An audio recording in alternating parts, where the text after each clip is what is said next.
getting closer. Just 2 weeks remain in the summer vacation for the Indianapolis Colts. Report day to training camp, July 24th, 2 weeks from this Wednesday morning, as Joey Molinaro and Kevin Bowen are back in studio. Back in front of a mic, another edition of Kevin's Corner, fresh off the July 4th weekend. How was the 4th, man? It was great. Weather turned out fantastic here. You were out of town, right? Yeah, I was up in northern Michigan. Pretty good there. You ever play bocce ball? I love bocce ball. Dude, I'd never really played it. So fun. Yeah. And like this wasn't on a bocce ball court. This was like outside, like on like some nice terrain, like some hills, some trees. Yeah, that was fun. Play some serious bocce whenever you're outside. And for sure. Yeah. Nice.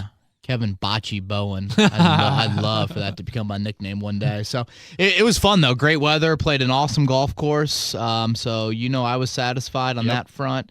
And just some good quality family time. For sure. I think Chris Ballard probably was okay with everything because we haven't heard of any 4th of July nonsense going on. I think 10 fingers are on all of his players, which is probably good. You've got a little bandage. Is that firework? No, it's a razor.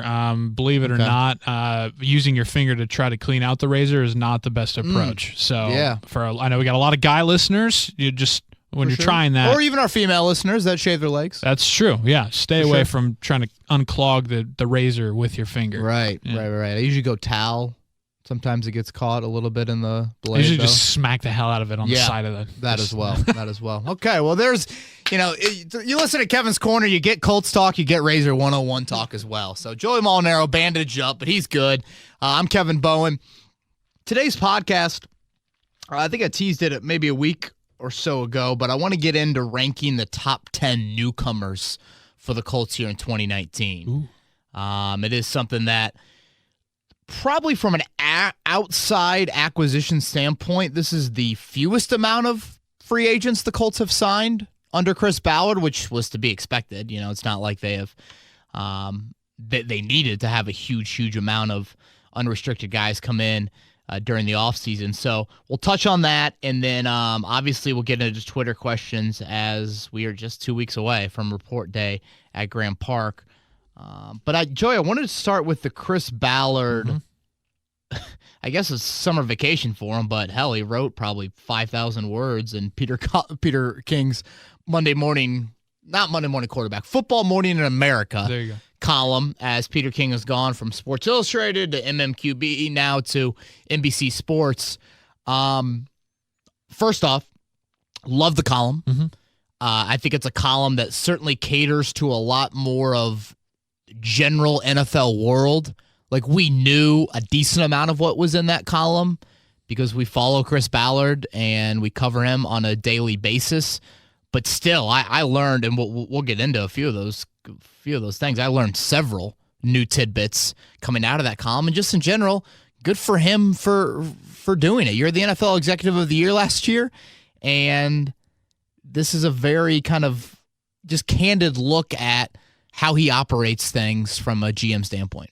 I swear Chris Ballard could be a for real politician because this is such a classic, be a guy of the people. Let him inside my world. Be personable, And it really had that feel to it as well. He it seems like he can almost do no wrong at this point, Right. I know that's a dangerous thing to say in the NFL world. Yeah, knock on wood, but there's a lot of good that he's done on and off the field, in his roster building process over the past couple years.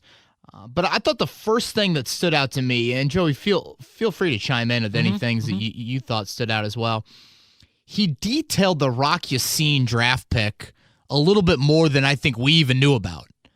I thought it was really fascinating how he said going into the Senior Bowl, they had Rock as a third-round grade. And that just goes to show you how much the Colts put into the stock of what happens down in Mobile, Alabama at that Senior Bowl. And that Rock went from, being a third-rounder to, I think a player they would have felt comfortable taking in round one. They ended up taking him, obviously early in round two, but that's something that stood out to me. And then I also loved Ballard, pulling the curtain back, and it's something that that's what we love in sports. We love, I don't know about you, Joey, but I just get such an adrenaline rush in sports, which is probably weird to say, of like, show me behind the scenes. How is the sausage made? Like, I love the Major League Baseball All-Star Game on Tuesday night when it's mic'd up player after mic'd up player after mic'd up player. Like, take me behind. Like, I want to know personalities, and then I also want to know, okay, you know, Lindor, whatever his first name is, Francisco, the shortstop for the Indians. You know, Joe Buck's asking him, do you look at the catcher to find out what the pitch is before every pitch? And he's like, yeah, duh. I want to know where I should stand. I want to know it's going to be off speed, you know, fastball on the inside, whatever. Like, we love seeing Andrew Luck's film session. Oh, yeah. From a couple weeks back with Jaws and Baldy on NFL Network or NFL Films. Like, that's the stuff that we just absolutely cannot get enough of. And when Ballard was explaining how in the war room Friday night, where the Colts had that 34th overall pick, and a lot of people thought trade back. And it's kind of funny. You know, I think I said on this podcast, I thought about 50-50 chance, maybe a little higher, that they would move back. Well, then Ballard tells us half the room wanted to trade back, yep, and the other half wanted to take Rock there at 34 overall. He also mentioned that if they would have traded back, there was a player that they really liked who was a safety in college they felt like could convert to corner, which I also found very interesting that he would reveal that sort of prospect.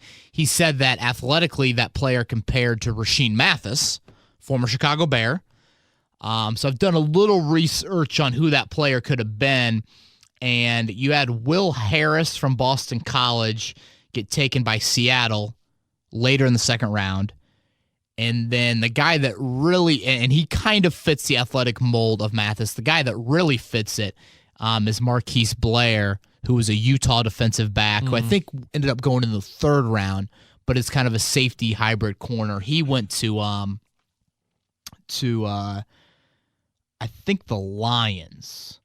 I could have that wrong on who went to the Lions and who went to the Seahawks, but they ended up just kind of going with the whole culture thing and the whole character thing of, you know, a few days before the draft, Brian Decker, who we'll get into a little bit later, the kind of the personality guru guy for the Colts, made a list of this top character guys, and Rock Ya-Sin was on that list. And I think Matt Eberflus looked at the pick and noted the character and the toughness. And you still have a changing of the guard on the defensive side of the ball, Joey. You know, offensively, with the Quentin Nelson pick, I think you feel pretty good about what you have from a leadership standpoint offensively. Mm-hmm. But defensively, you're still passing that torch, especially, I think, in the secondary, where you really don't have a vocal leader. I think Clayton Geathers is that, but he might not even be a Colt, you know, this time next year. So I think that's what ultimately made the difference on Rock. And, you know, he just kind of fit everything that the Colts stood for. And, you know, Ballard said, like, you're never going to find a perfectly aligned room, but once he thought about the character, Eberflus was great with it. Frank Reich was great with it. They felt like taking Rock at 34 overall was the right thing to do. You mentioned Brian Decker, and he did go into more detail later on in the column about it. So who is Brian Decker exactly? What is his role? What did Ballard have to say about him? Yeah, so Decker has the military background and had gotten, you know, definitely dipped his toe into a little bit of character evaluation in professional sports before coming to the Colts. I think he was with the Browns at one point, maybe the Packers. I also think the Kansas City Royals, and I think that's where Ballard's first introduction came. But think of Decker as like your psychology test that you probably have taken at some point in your life, or your personality test. He is the one that's doing certainly a lot of heavy background check, but he's also just being like, all right, I'm sifting through your bullshit.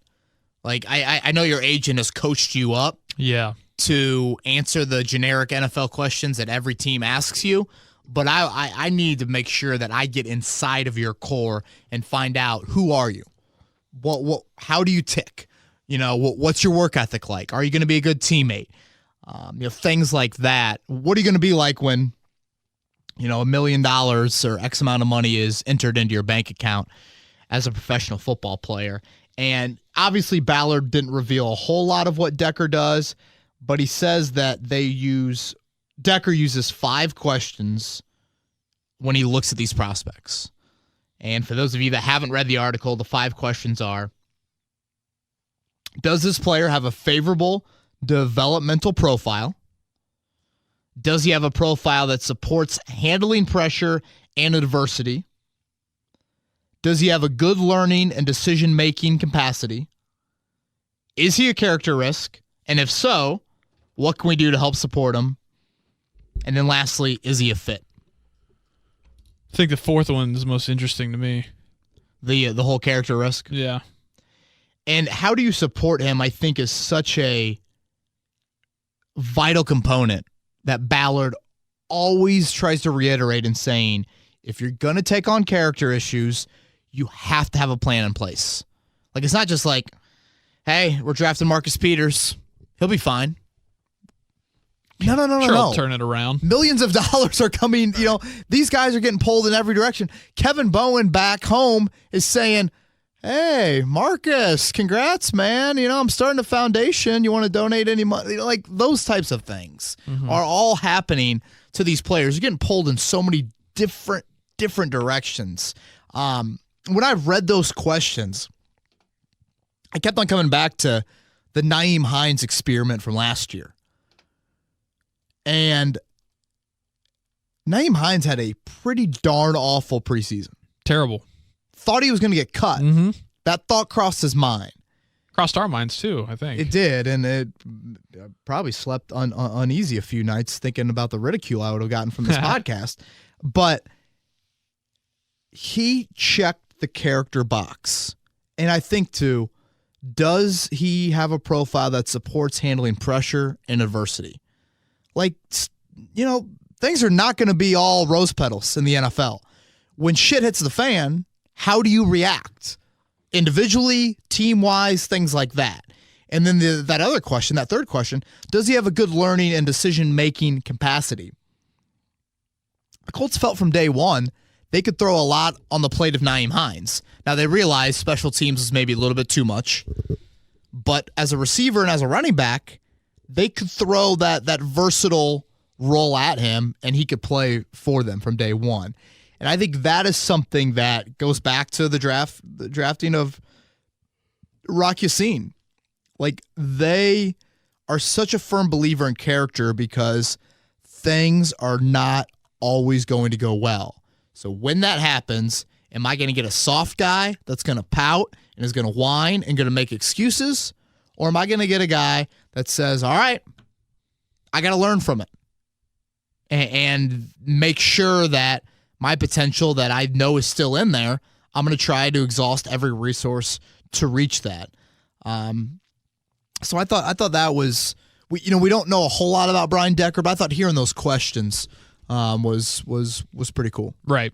And for me, as an Indianapolis constituent of Chris Ballard's, great word. I really, playing off the politics thing from him, I really appreciated his points about the NFL Combine staying here. Yeah. And how he likes being away for training camp.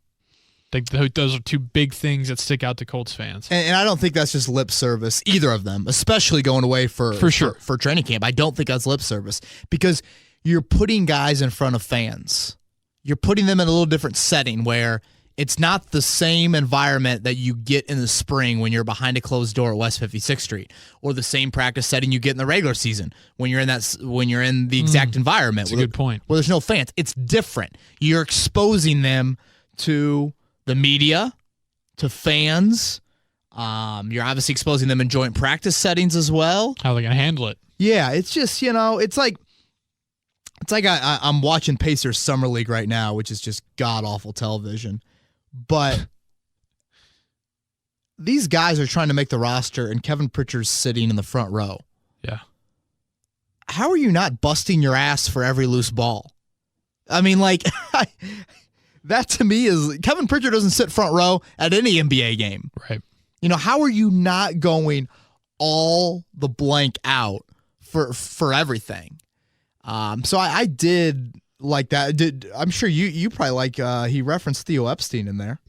As a guy that he looks up to. For sure. I did like that. I'm glad that Chris Ballard doesn't have the same approach in free agency that Theo Epstein has. So he's taking the good and leaving the bad. Right. But I did appreciate that a lot, yeah. He had a lot of nice things to say about John Schneider, the Seattle GM, who's built a wonderful team out there and is now trying to rebuild that defense.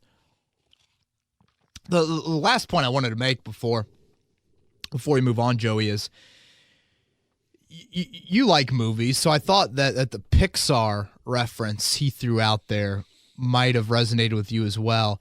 Ballard describes his draft room as the room of candor. Mm-hmm. And that's what they do in film screenings at Pixar. And he said that he was reading Ed Catmull's book, Creativity, Inc., when he was back in Kansas City, when Ballard was back there. And basically at Pixar, every couple months they meet about their projects. And it is an honest assessment where they, with a fine-tooth comb, if you will, look at the good, look at the bad, and try to figure out how they can problem solve. And Ballard wants that exact line of thinking, approach, atmosphere inside of his draft room. Like and again, this sounds cliche, but when you walk through the door, do titles go out the window? We have all been in big meetings in our lives. Every professional industry out there. Joey, you and I have been in meetings where we're probably the lowest person on the totem pole in that meeting. We've been in other meetings where we're a lot higher. But can you create a culture in those meetings where no matter who is in there, everyone feels like they have a voice and their voice will have ears that actually listen to what that person is saying? Because if they don't, what's the incentive to do your job? Why the hell am I in here? Exactly. So that is what Ballard wants. He doesn't want a bunch of yes men. And I loved how he broke down all of the egos in the room, or I guess egos isn't the right word. Personalities. There you go. Is the right word, of guys like Ed Dodds and Morocco Brown, their head of director of college scouting, and Kevin Rogers, one of their big-time pro scouts, and Jamie Moore, the area scout who was in the Southeast and helped find Darius Leonard. The little bit that I know of those guys, they all strike me as very different personalities. And so it was, again, fascinating to hear Ballard kind of expand on that. And, when the Colts have 16, 17 some days in a row of 12-hour-long meetings to form a draft board that ends up having 170 prospects on it, you have to be honest. You have to rip into their evaluations. Why do you see this? I'm seeing this. Are you not seeing this? What happened in this game? Why do the testing numbers not match up with the on-field production? All those things. Yep. And so I thought that was something that was really cool. And certainly all the off-the-field stories. Ballard definitely hit on the Edwin Jackson, Tyler Beekes, the Clausen family who had their young baby Bryce with I think crab disease is what it was. All that stuff. I really was hoping really cool to see. I really was hoping that there was going to be a beer nerdness and a coffee nerdness. I know that's a little segment that Peter King does in his Football Morning in America. So I was hoping that I was going to see where Chris Ballard likes to grab a beer, grab some coffee. He didn't go all the way there. No, Peter King always does like a travel note, as well. And Peter King's 10 things, I think, are like 25 things. Exactly. It's like A through right, X. 1A to 1 C. And Ballard did do a 10 things. And it was a mix, kind of some football-y and some non-football-y. Peter King usually does football and then also non-football stuff. But I thought it was really cool by Ballard to do that, and I think it certainly pulled the curtain back for a lot of fans. Well, Kevin, we got 2 weeks, right? 2 weeks from today until guys report on Wednesday. Yep. Right? 2 weeks from today, man. So we're kind of rounding out the last bit of our summer kind of content before it really gets going on the field. And you put up an article ranking the newcomers to the Colts in 2019 on 1070 on 107.5 The Fan now, by the way. Good call. 1075thefan.com. That's our new URL. I'm glad you mentioned that. Now, if you have our previous hyperlink saved, it will automatically send you there. Still works, yep. But yeah, 1075thefan.com. And if you follow me on Twitter, you know I tweet out a lot of story links. And just click on that, and you'll be good to go. Yeah, so you took the 10 newcomers that you're ranking them coming in, and we'll start 10-1, so people are on the edge of their seat a little bit. And this includes, again, draft picks and free agents. Nice. I just want to make sure people know that. So think of 10 guys that are putting on a Colts uniform for the first time here in 2019, ranking their impact on this year's team. And we'll start with number 10, Marvell Tell. Yeah, the 5th-round pick out of USC. For Tell, Joey, he's at one of the deepest position groups on the roster, making the switch from safety to corner. And that's what he needs. You can be patient with Marvell Tell. There are, as you will see, there are other members of the secondary on this list, and you pretty much brought back every significant secondary player from last year outside of like a Mike Mitchell. So yeah, this is good. It would take several injuries, I think, for Marvell Tell to play a big defensive role here in 2019. So that's why I got him 10th on the list. I like the player comp of kind of like a Richard Sherman being that 6'2"-ish long corner. That's the hope. Obviously, a long way to get there. Big for sure. But that is what the Colts are envisioning in that, all right, he's a Seattle-like defensive back. Now, can you develop as one of those traits Brian Decker mentioned? And we'll see. It's much more of a 2020, 2021 storyline with Marvell Tell. Number 9, EJ Speed. On the depth chart, Joey, he might be the first name behind Darius Leonard at that will linebacker position. Now, I think if Leonard went down, you could adjust some things with maybe Bobby O Curriki plays will or Anthony Walker plays will, things like that. But, I think EJ Speed had a nice spring in that he's shown that he can probably play special teams for you. Mm-hmm. And I think right now he's on the right side of that 53-man roster bubble, which I don't think that was a slam dunk coming out of the draft. Now, those linebackers don't come off the field. Darius Leonard does not come off the field. So what you need out of EJ Speed defensively, probably not much. That's why I have him 9th. Number 8, Kari Willis. Yeah, this is one that, again, after the draft, I probably would have had him a little bit higher, but you have Malik Hooker, you have Clayton Geathers. Injuries are the big, hanging cloud over those two guys. Yep. But even if they're or even if they are a little banged up, Matthias Farley and George Odom probably are ahead of Kari Willis. So in 10 months, Kari Willis could be very important to the future of this football team. But in terms of immediate playing time in 2019, there are a couple things that are going to have to happen in a negative way above him for, I think, him to get on the field. 7, Ben Banogu. Yeah, I might have him a hair low, Joey, on this list because he brings the trait that is such a luxury in that he can affect the quarterback on passing downs. Now, why I have him low is because the fit in 2019 is still unknown. Even if he is a defensive end, which is where he worked for the final month of the spring, he was really a third-team D-end in the spring. It was Jabal Shear, Justin Houston, then Kamoko Turi, and Al-Qadim Muhammad with that second unit. So maybe pass rushing packages, look a little different, and those can be a bit of a hodgepodge of things, but it's still something where I just need to see a little bit more out of Banogu before I push him up this list. You can be impactful as a pass rusher and not need a whole lot of playing time to make a big impact.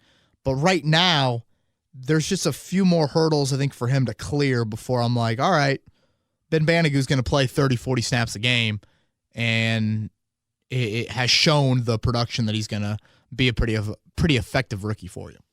Number 6, free agent coming in, Spencer Ware.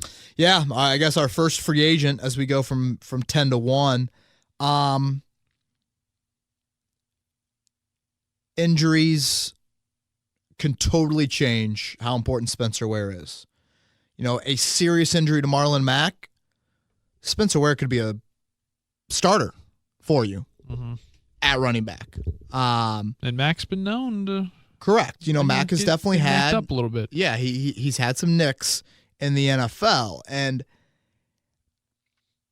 it's something to where probably no guy on this list could see a bigger jump than Ware from one way or the other. If Mack is fully healthy and Nyheim Hines is fully healthy, we've talked about it. What's the role for a third running back in Frank Reich's offense? It's pretty nondescript. I mean, it's very minimal.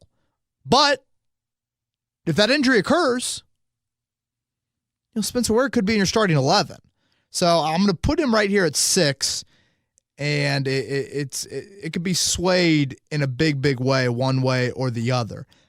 I still think if everybody is healthy, a handful of carries a game is probably a max for him. Just because I look at, they say running back by committee.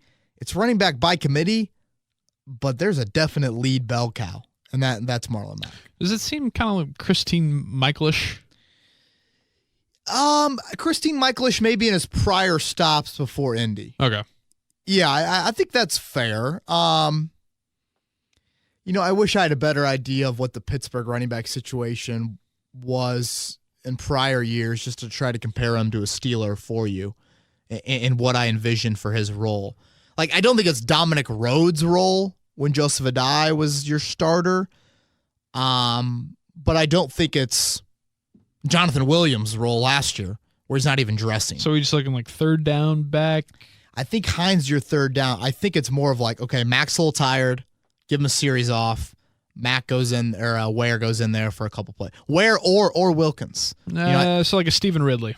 Yes. From last year. Yes, yeah. That's how I look at it. But, as we get into fantasy football season, which for those of you that ask me endless fantasy football questions, put them all in an article. Yep. Head to 1075thefan.com. Check it out there. All your fantasy football questions about the Colts. Spencer Ware's a guy that I'd have on my watch list. Because if Mack does get hurt, he becomes extremely valuable, certainly to the Colts. Waiver wire. Yes. Hit up that waiver wire. All right, we head in the top 5 now with Bobby O Curriki. It sounds like he's going to compete for a starting job.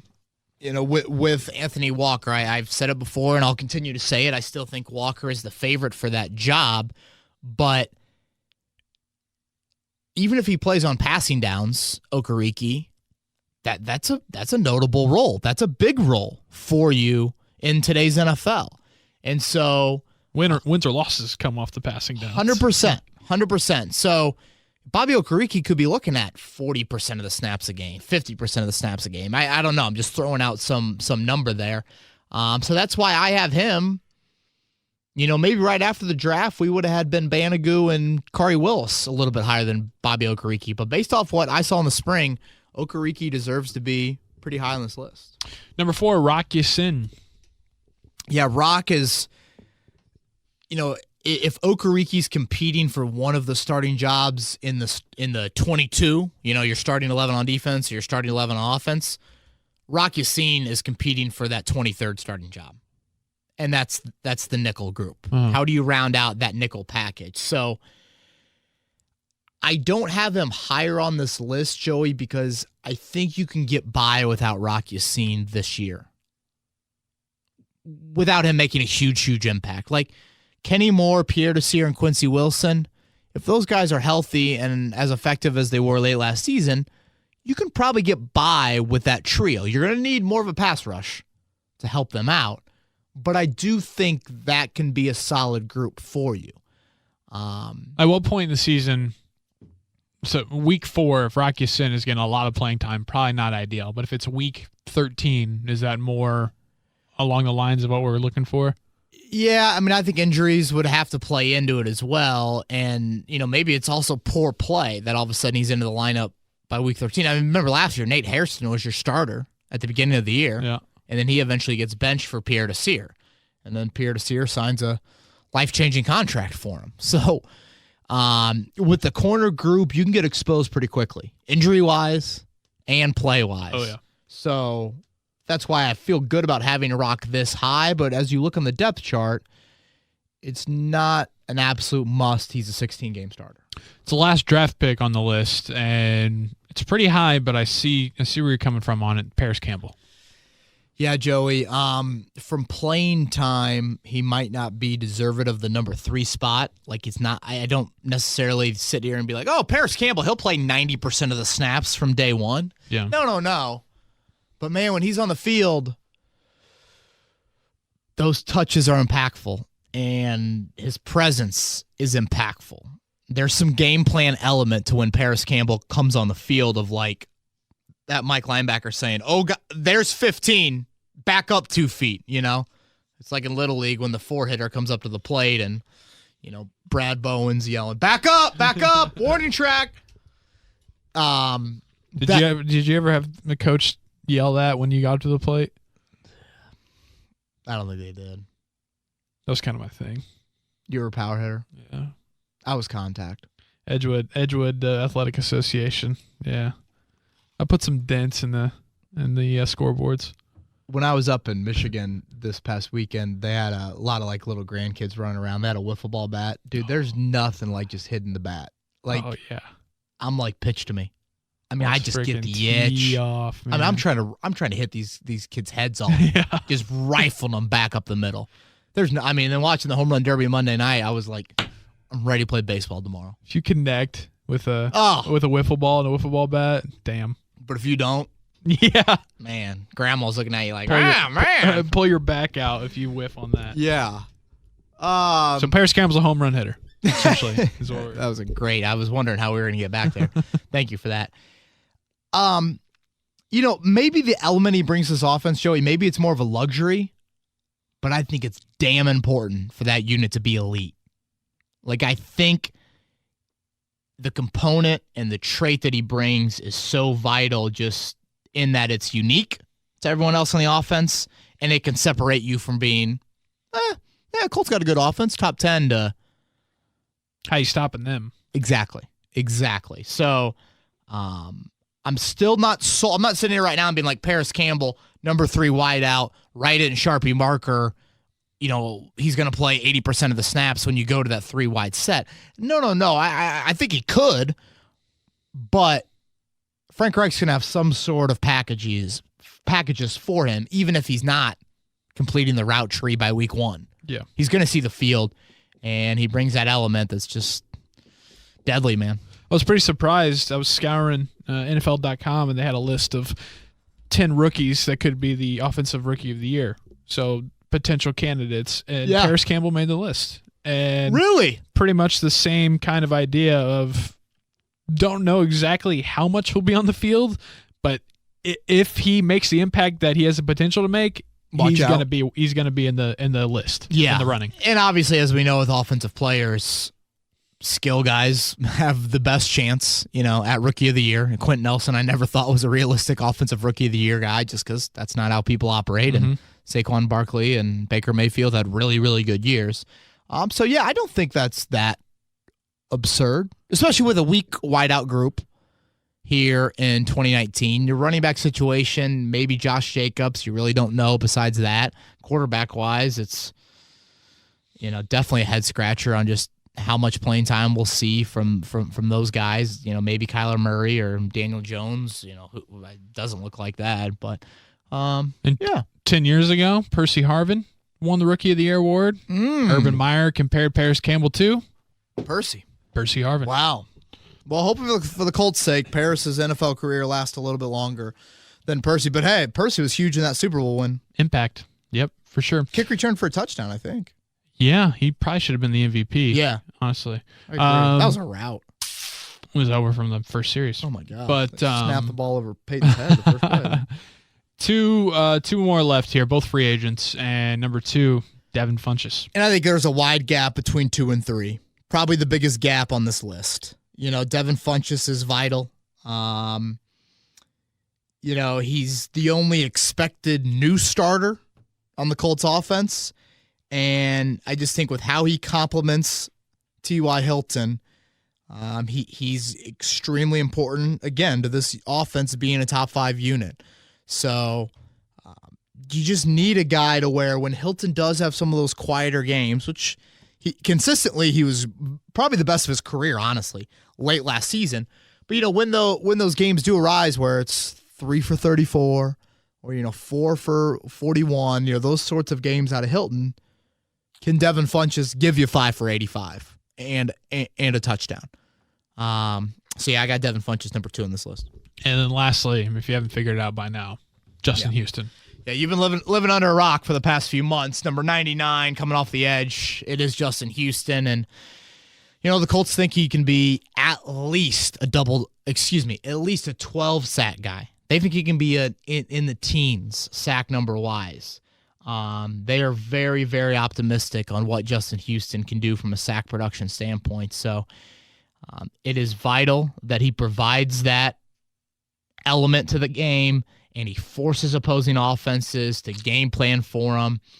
It just opens up so much. Opens up so much for the defense. And so it is a no-brainer for me. I know that wideout was a big need, but to me, Justin Houston and what he can bring to this defense, if the scheme change works out for him, he is by far the biggest newcomer for the Colts here in 2019.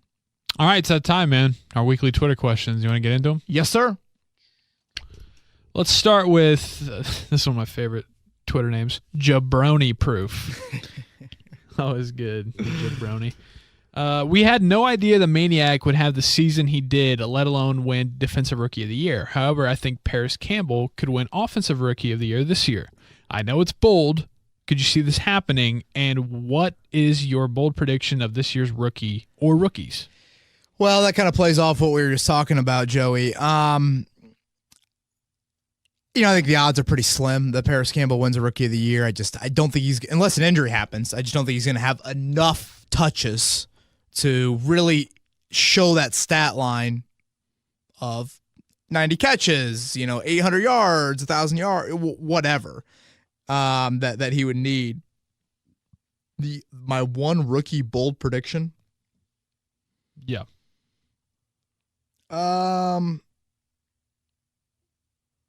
Boy, that's tough. Rock Ya-Sin starts less than half the season. Okay. I don't know if that's bold or not.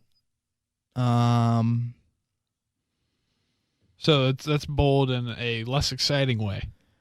Yeah, Everybody thinks bold. They think this guy will score 12 touchdowns. Yeah. I just don't think you need to rely on your rookie class that much. That's a good thing, guys. Yeah, exactly. This is definitely a good thing.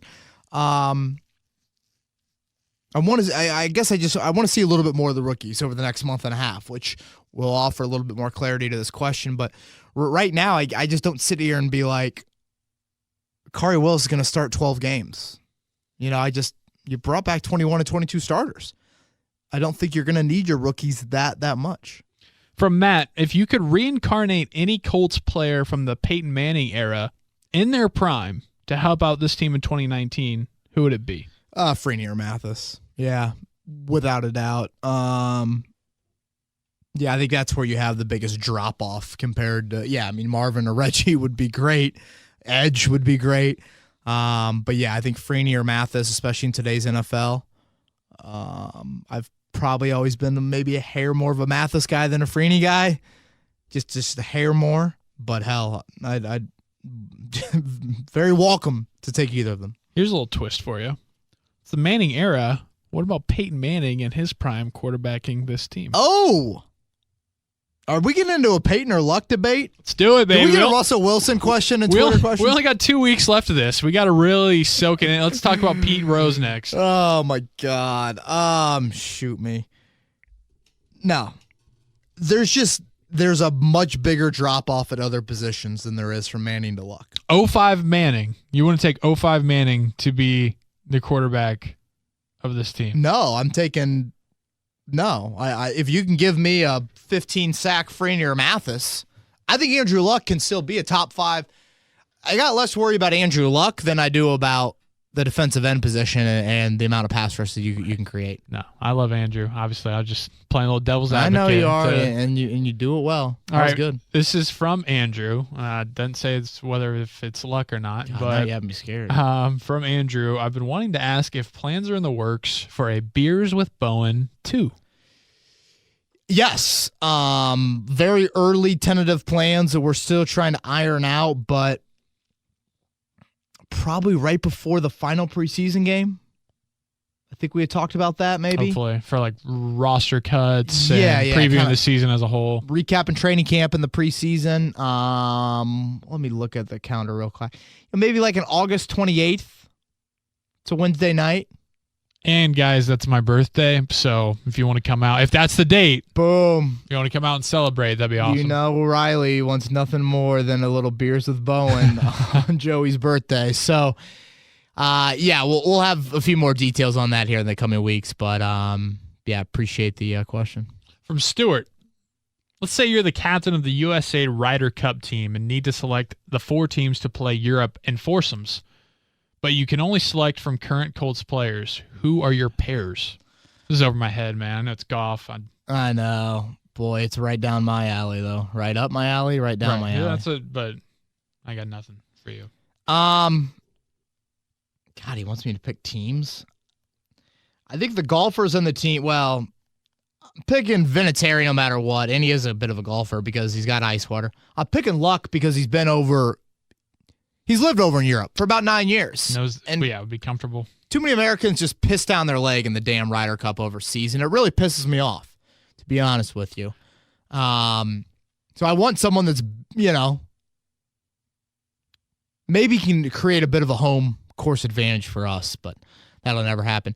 The other golfers on the team, Ryan Kelly, Joe Haig, Matthias Farley, Eric Ebron.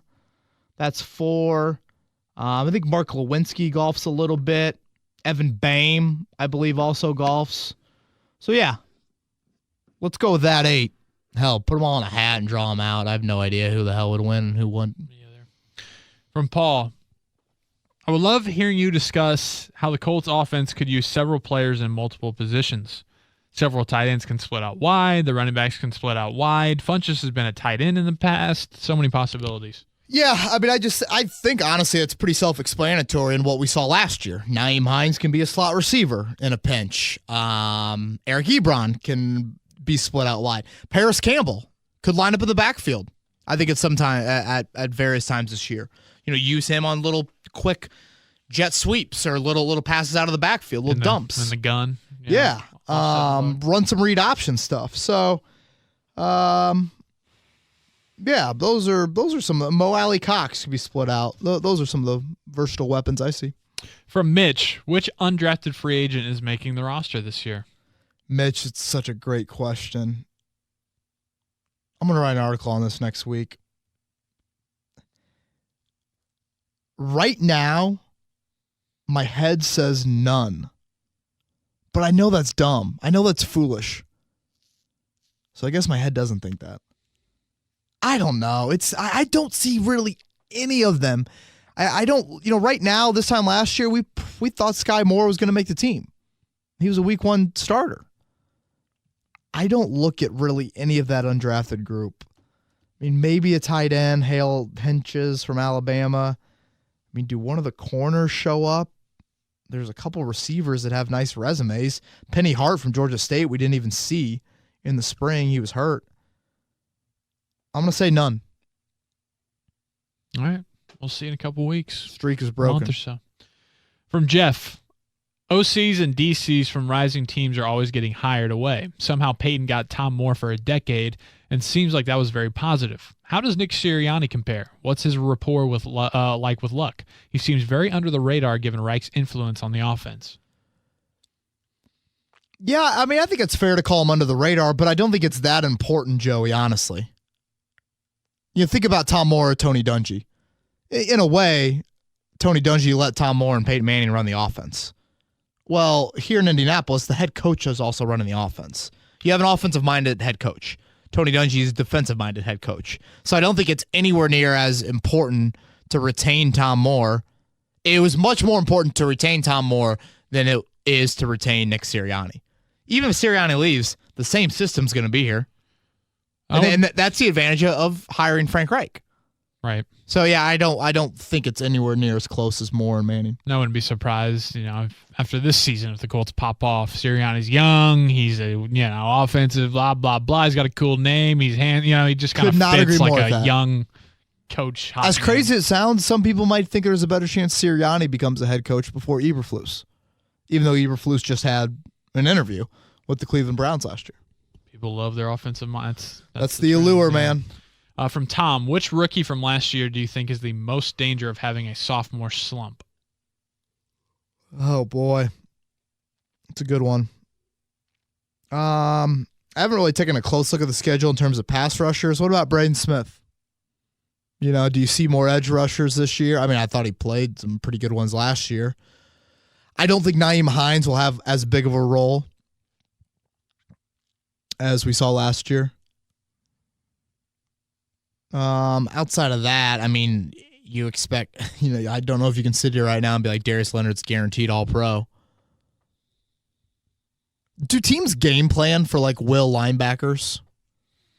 Like, when the Steelers play the Colts, are they going to, consciously be like, this is how we take Darius Leonard out of the game? That's so hard to do in my mind. I think so, because I think looking at any opponent, whoever their best player, their game wrecker is, whether it's in the secondary, the mid-level, or up front, you're going to have to say, okay, 53, what do we do with him? I hear you there, but it's a lot easier to know where the pass rusher is going to be pre-snap, and you can assign blockers. It's easy if it's a corner. We're not just going to throw a Jalen Ramsey this game. A linebacker has a lot more freedom with that linebacker. Well, I look at it like Troy Polamalu back in his prime, and even leading up to right before he retired. But that's tough. That's what I'm saying, is that there was everybody always talks about how where's 43? Where's the hair? They had to know where he was, account for him, what he was going to do. Right. Maybe on a lesser extent, because I feel like Leonard maybe isn't, jumping over the line of scrimmage and whatnot yet. But I do think that, who knows? He's a maniac. I mean, but I do think that, they sit there and say, okay, of all the guys over here, we got to make sure that 99 and 53 don't beat us. Yeah, exactly. Yeah, slump's a harsh word. I'm not going to go there at all with Leonard, but I could see, slight steps back taken maybe from a Braden Smith or Nyheim Hines. Are you ready for this next one here? I don't know if you are. Oh, God, now you got me nervous. From Mindy.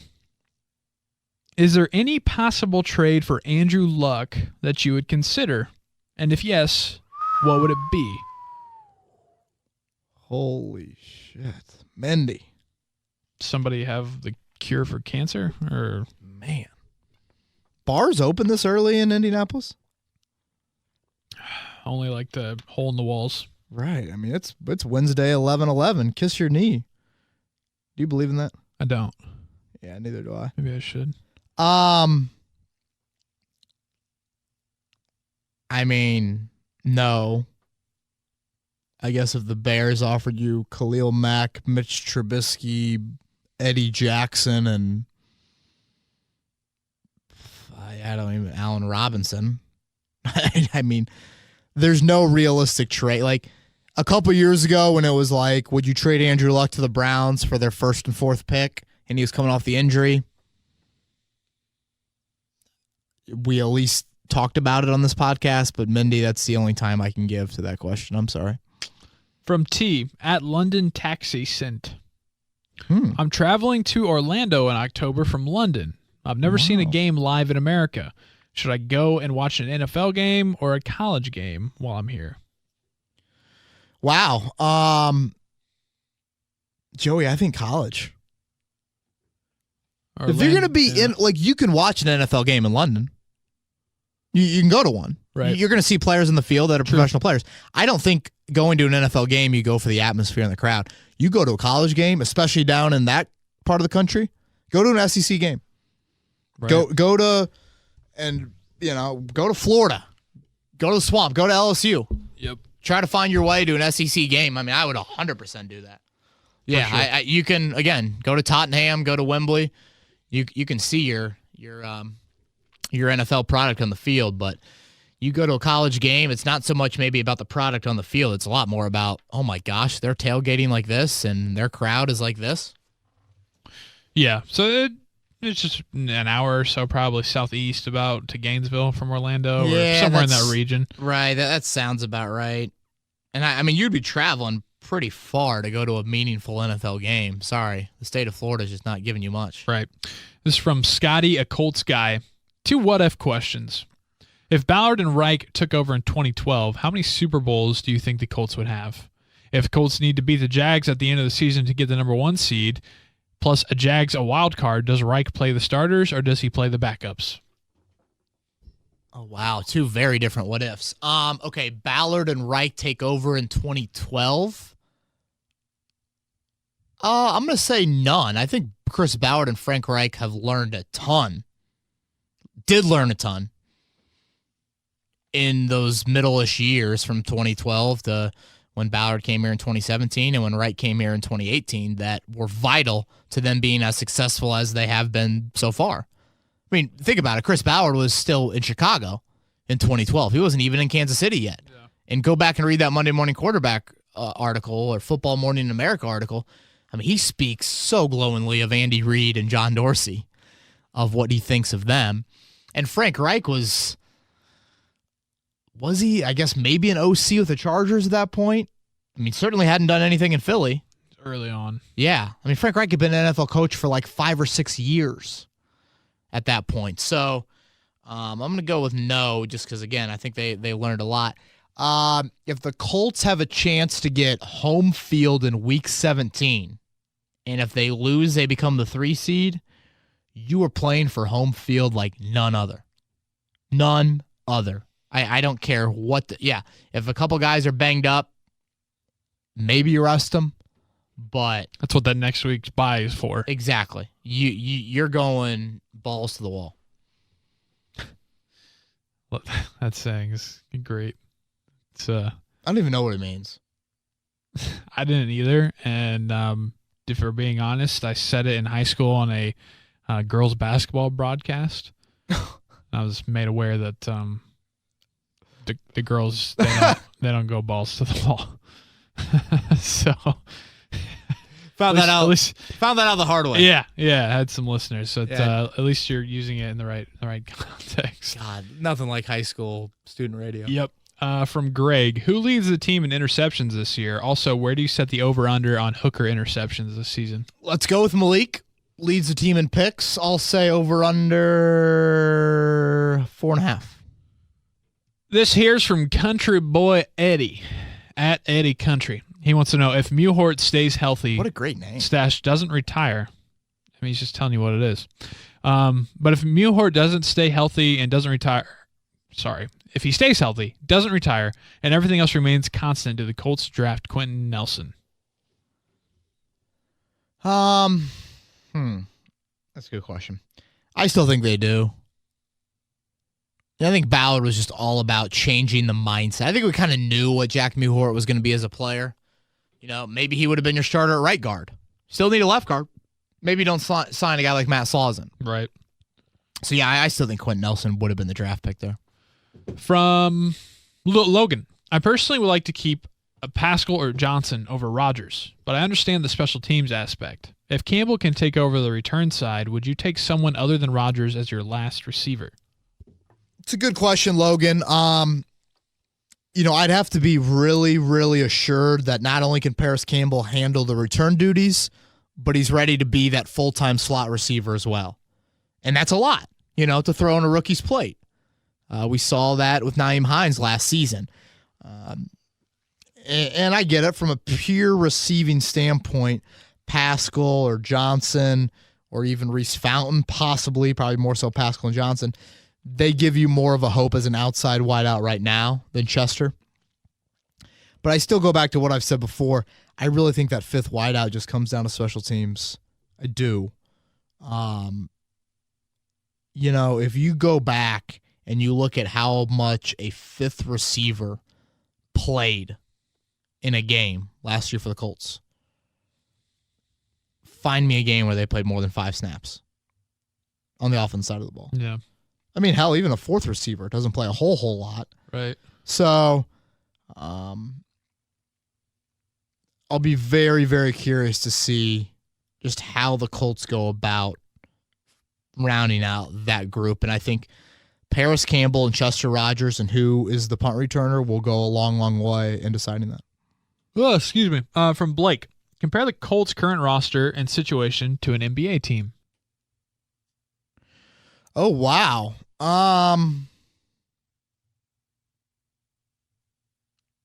Man, that's tough. I think the Colts are like the Denver Nuggets. Nice. Young, got some studs. Yeah. Still a couple teams like New England and Kansas City. Right. I don't know. It's tough. The NBA culture is so much different than the NFL. Yeah. I'm trying to think of teams in the East. No one really stands out to me in the East. I can't go Milwaukee. You can't call Luck Giannis. Nah. Denver's really good. I wouldn't pull that out. I'll go Denver. From IU fan in Texas, any word on contract talks for Costanzo or Ryan Kelly, as both appear to be players the Colts value? No, very quiet on that front right now. Those are things that I think would pick back up, around the start of training camp. Costanzo, I still think, is the best chance out of those two. You gave Ryan Kelly the fifth-year option. You exercise that option. So you have security on him through 2020. Anthony Costanzo, I think, is the one guy right now that I could see getting done before the start of the season. This is from #BBN4Life_Aaron. What are the chances that Jabal Sheard is the next John Simon?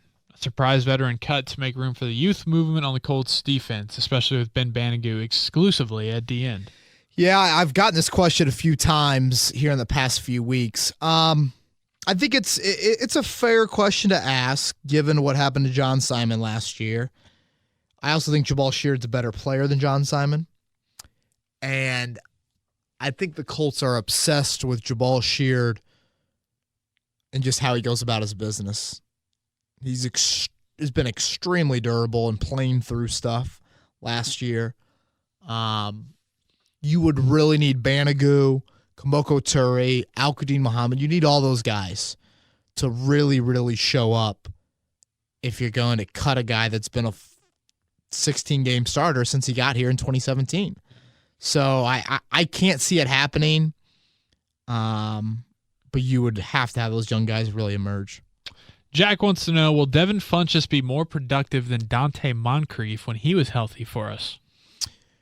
Well, that's definitely the hope. Let me look up Moncrief's best season as a Colt. Had to have been 24. I was going to guess the second year, 2015 maybe? 2015. Yeah, 2015, 733 yards, 64 catches, and 6 touchdowns. Yeah, you'd probably sign up for that with Funchess right now. You probably want a little higher. 75 catches, 850 yards, 8 touchdowns. That'd be a good floor level for Funchess. Yeah, that'd be a good floor. Moncrief's second season.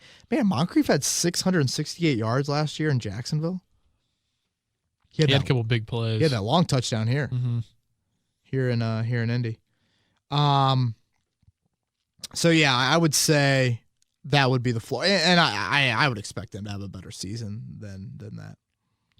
Connor asks, is there a time where you could see Ballard bringing more of his own guys in the front office since he left most of Grigson's scouts?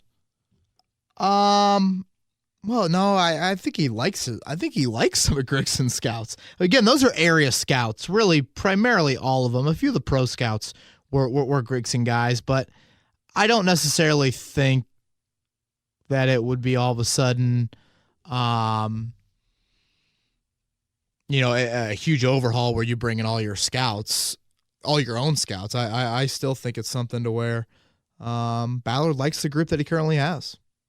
You're going to have to do something with, obviously, the position for Rex Hogan and him going to the Jets, but I don't see some huge overhaul. I think Ballard has grown to like those guys. Nate says, I'm going to the first game at the Chargers in Los Angeles. We're going to pass through Vegas and place some Colts and NFL bets. What are some of your cold hard lock bets that you would make for the Colts and the NFL? Wow. For the entire season? Yeah. Well, I mean, I've seen the over-under at 10.5 or 9.5 wins. I mean, certainly over on 9.5. I actually think 10.5, they could be over on that as well. Cold, hard bets for the rest of the NFL. I don't even really know. Dude, I think the Steelers are going to win the North. I agree. But I feel like not a lot of people agree with there. that. Are people picking the Browns? Yeah, probably. But, what do those people know? Who do you like in the NFC? It's so wide open to me. I mean, are the Saints finally going to get over the hump? Bears in the North. Yeah, the Bears are going to be good. Could also see kind of a Packers-Steelers situation where the Packers are like, okay, you know what? We signed some guys in free agency on the defensive side. Yeah, Rodgers is going to be healthy. Enough is enough. Enough's enough with this Bears stuff. Right. Because still Mitchell Trubisky, people can sell me all they want. But Yeah. let me look at some of the – I'm sure you're probably doing that too. NFL. The MVP race, I think, is interesting. Patrick Mahomes seems to be the heavy favorite.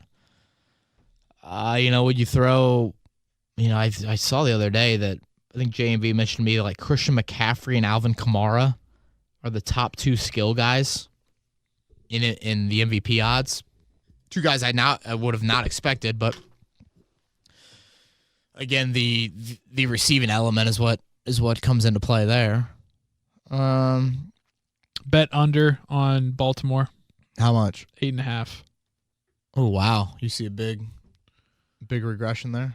Maybe I don't think they'll be like 4-12, but 7-9 seems about right for me.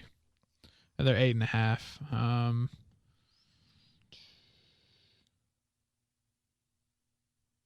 Take the under on San Francisco. Maybe How much? 7.5. Is that risky? Dude, Jimmy G coming off of a ACL. I actually kind of like what they have on defense. Yeah. But yeah, that's a good one. Take the under on the Patriots. What is 11 that? straight up. 11 straight up. That's what DraftKings and FanDuel have, but that can't be right. Man, I don't know. I was hoping it'd be like 11.5 or 12.5. I don't know. It's got to be one of these years. They got to just. Kansas City has to be over, right? 10.5. Yeah, You got to feel good about them winning 11 games. Well, I guess their division's tough. Tyreek Hill situation. Got a lot of competition in that division. Yeah. All right, let's Anyways, move on. Sorry. We could get down a rabbit hole. Right. Just did.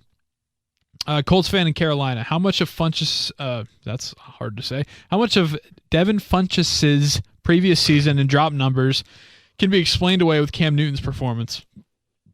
I think that's part of it. Yeah, I don't think Cam Newton's definitely not the most accurate quarterback, and I think even when he throws balls on target, the definition of on target can have some gray area in that. So yeah, I think that's a fair question. I would say Cam Newton and just the offense in general. Wideouts have not developed there. I mean, look at the Kelvin Benjamin experiment.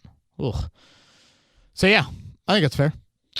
Jay Cook, from a coaching maturity standpoint, what should we expect out of Coach Reich this year? How does he grow from year 1 to year 2? I thought he showed a lot offensively, certainly. I think a big thing is just how you manage a game. How do you handle, are you going to be in closer games this year? Are you going to be in more kind of late game situations? I think that is such a key element in head coaching in the NFL.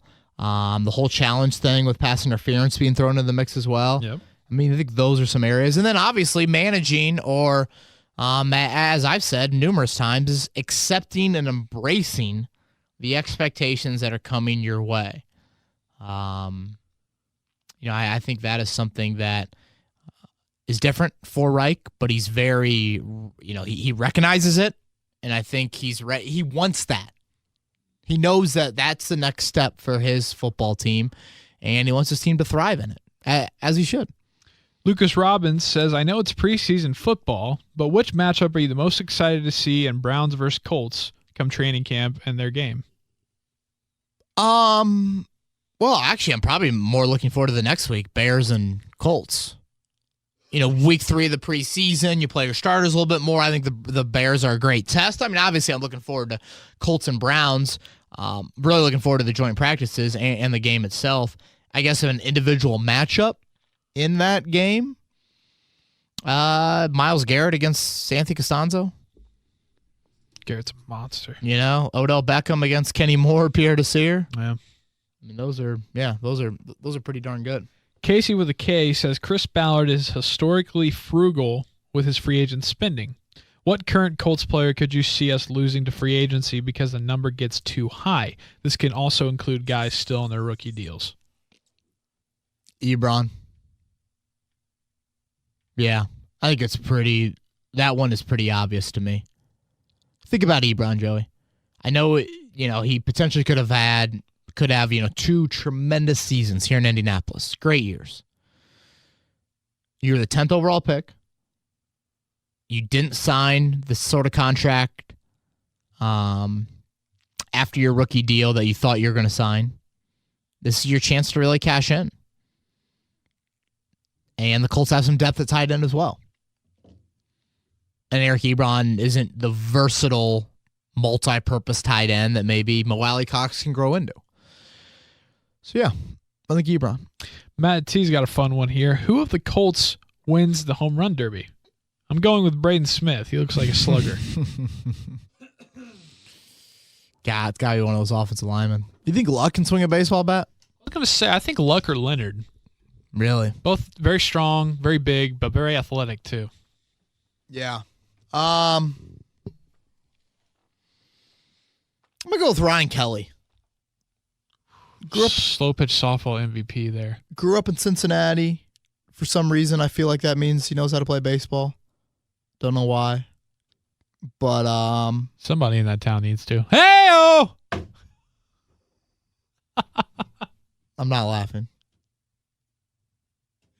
Okay. That's the team that swept your Cubs. I know. They have all 3 series in the first half. They have the Cubs number for God knows whatever reason, just to spite me probably. That could not have been sitting on a tee more for you. Yeah, I know. Good job. I mean, that was good. That needed to be hit out of the park. Thank you. Moving on. Ryan Kelly. Okay. Ryan Kelly, yes. All right, from David Thrush, a couple more here. What's the most likely scenario? Costanzo getting an extension before, during, or after the season, or none at all? If he's healthy, an in-season extension could help lock him up and avoid open market prices. Yeah, I don't know if you want to go down in-season extensions. I don't know. I just feel like that's not something weird. That Chris Ballard wants to do. I would say before the season is probably the most likely, but I don't have a great feel on that just yet. I still think it's pretty close to 50-50. Last one I got here, KB.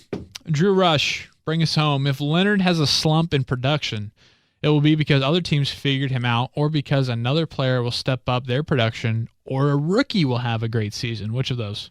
Probably a little bit of 1 and 2. As we were talking about earlier, I think you could see teams trying to game plan for him more, whether that's getting offensive linemen to the second level earlier, just trying to, basically trying to constrict the amount of free space that he can run in. Maybe you run right at him. I mean, it seemed like Kansas City had great success. Yeah, running right at the Colts. So, I can't really see in a rookie. I can't see that happening. Maybe Anthony Walker has some more production. But yeah, I'm gonna lean towards just kind of teams really trying to focus and game plan on him. Cool. That's all I got on my end. Let me briefly scroll through mine, see if I got any more. Oh, yeah. Did you see that the NFL on ESPN did the age 25 or younger? Who's got the best squads? Have you seen that? No. Basically, it's under the age of 25, the 5 best players on each team. So the Cowboys got Amari Cooper, Zeke, Dak, Leighton Vander Esch, Jalen Smith. The Browns got Nick Chubb, David Njoku, Baker, Myles Garrett, Denzel Ward. so on and so forth. So someone asked me about the Colts. Now, without knowing exact ages off the top of my head, I'd go with Leonard. I'd go with Nelson. I'd go with Hooker. Probably Kenny Moore. And then either... God, Malik Hooker's only 23. Dude, he's super young. And probably either Funchess or Marlon Mack. I don't think I'm forgetting anybody. Ryan Kelly. Moore's 23. These guys are young, man. How old do you think they are? You grow up your whole life and you just, wow, NFL guys, they're older than me. So you're finally getting there in your life. Oh. Aren't you? Yeah. I mean, seeing Vlad Guerrero Jr. hitting home runs makes me think I'm freaking old. Yeah, because I watched in San Francisco when his dad did that. Right? Campbell, 20, dude, I'm leaving. Campbell's 21 years old. Are we moving on? This sucks. We're old, man. So, yeah, I'd put the Colts in the top 5, but I don't know if I put them above the Cowboys or the Browns. I mean, that's lethal. Let's sneak in Stan Cal. Stan, do you predict Ballard will be roughly as active on the practice squad back into the 53-man roster changes in season as he was last year? I felt like he was particularly active this past season. I think he'll always be that. I think he feels more comfortable about his roster, but I just think that's kind of one of his MOs. Let's always churn it. Always see what we can find out there. I think that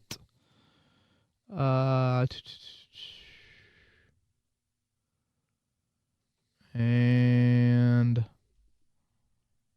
yeah, that's all I got, man. Cool. What's going on the rest of this week? So we're into the Burning Question series on 1070thefan.com. Check that out. 1075thefan.com, I should say. Check that out up there. A couple other articles. We did a rundown on the Chris Ballard subbing as a guest writer for Peter King. Talked about Frank Reich embracing the expectations for this team. And there's a ton of written content up on the site. A lot of Pacers written content as well if you're looking for something on them with a busy couple weeks that they have had. And man, Joey, you think about it. Next week will be our final podcast until training camp. It's exciting. We will come with a training camp podcast. I'm thinking Wednesday is move-in day, so maybe Wednesday afternoon we do a podcast. So that's 2 weeks from today. But yeah, we'll have one more podcast next week, and then it's time for life at Grand Park, man. It gets the people excited. It gets the people going. I think that used to be like a big song phrase. Gets the people going. Yeah, Jay-Z back in the day. Yeah, I don't think we can say the title of that song. No. Awesome. Everyone, enjoy the summer. Get out, play golf. Beautiful weather. Joey got a new cat. Pray for him. Ruby? Ruby Sue, yeah. Ruby Sue. Man, that is a name. Good for him. Well, yeah, it's just Ruby, but, kind of the dad in me is old Ruby Sue. So gosh, you are such a dad. I'm a cat dad now. Yeah, cat dad. He already had the dad jokes earlier in the podcast. He's in mid-season form. All right, everybody, have a great week. And, hit me up on Twitter, KBowen1070. Subscribe. Leave good ratings if you haven't already. See ya.